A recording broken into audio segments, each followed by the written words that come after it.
यांचं लॉबिंग देखील आता सुरू झालेलं आहे। लवकरच नवं सरकार हे शपथ घेणार आहे आणि आपण बघतोय इच्छुकांनी वर्षा आणि सागर बंगल्यावर यावेळेस चक्रा मारल्याचं कळत आहे।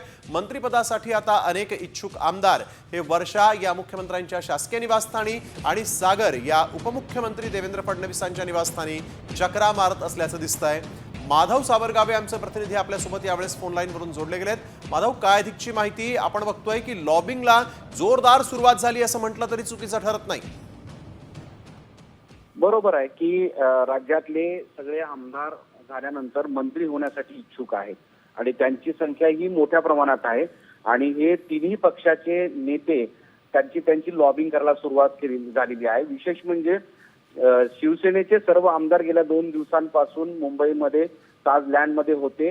त्यांना आज चेकआउट करण्याच्या सूचना केल्या होत्या। मुख्यमंत्री स्वतः असं सांगितलं होते की तुम्ही मतदारसंघात जाऊन मतदारांचे आभार माना, त्यांचे संवाद साधा, जेव्हा बोलवलं जाईल तेव्हा या। मात्र त्यापैकी काही आमदार अजूनही मुंबईत तळ ठोकून आहेत, मुंबई सोडायला तयार नाहीत, कारण त्यांनी आता लॉबिंग सुरू केलेलं आहे। मंत्रिपद आपल्या पदरात पाडावं यासाठीचा सगळा खटाटोप त्यांचा सुरू आहे। तीच स्थिती ही भाजप आणि राष्ट्रवादी काँग्रेसमध्ये सुद्धा आहे।